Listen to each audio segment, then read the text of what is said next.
ئێستا بەدوای وایگەڕە پیاوەکەی لە ماڵی تۆ دەوام بۆ فڵان شوێن بچم خیانەتی لێ بکە. بەتەمای باران بارێ نابارێت. بیشی بارانی خوای گەورە لەبەر ئاژەڵەکان دەیبارێت نەک لەبەر ئێمە، چونکە مرۆڤەکان خەریکن بەرەو دڕندەی دەڕۆن. ئێستا خانوویەک دوو قات ئەگەر بە حسابی جاران بێ 200 مەتری 5-6 ماڵی 7 ماڵی بێتیا بێ، ئێستا 2 ماڵی تایەدارە ناکە. خیانەت، ناپاکی، دزیکردن، خراپەکاری. بۆیە بەڕاستی ئەم تێکەڵبوونەی کە جاران هەبوو ئێستا بکرێ کارەساتی گەورە ڕوئەدات. کەواتە ئێمە زۆر خراپ بووینە.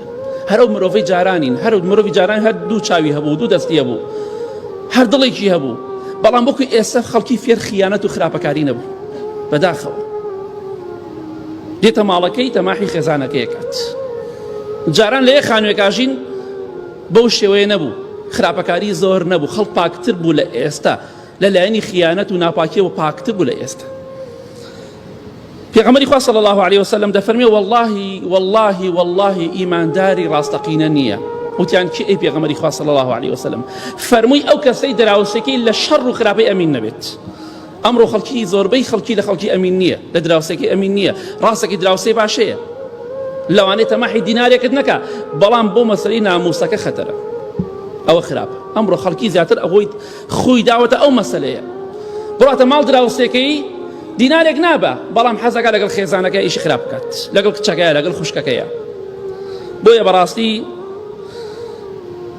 ئەو خۆشەی کە جاران هەبوو ئێستا ئەو ڕێزەی کە جاران هەبوو نەما، وردە بەرەو کزی دەڕوات. ئەمش بەڕاستی کارەساتێ گەورەیە. تەکنەلۆژیا، تۆڕە کۆمەڵایەتیەکان ئەم بەناو پێشکەوتنەی کە ئەمڕۆ هەیە، ڕێز و حرمەت و شەرم و حەیای داڕنی لەناو کۆمەڵگا، دای ڕنی وردە و دای ڕنی. بەڕاستی بەداخەوە خەڵکی بەم شێوەیە خراپ بووە.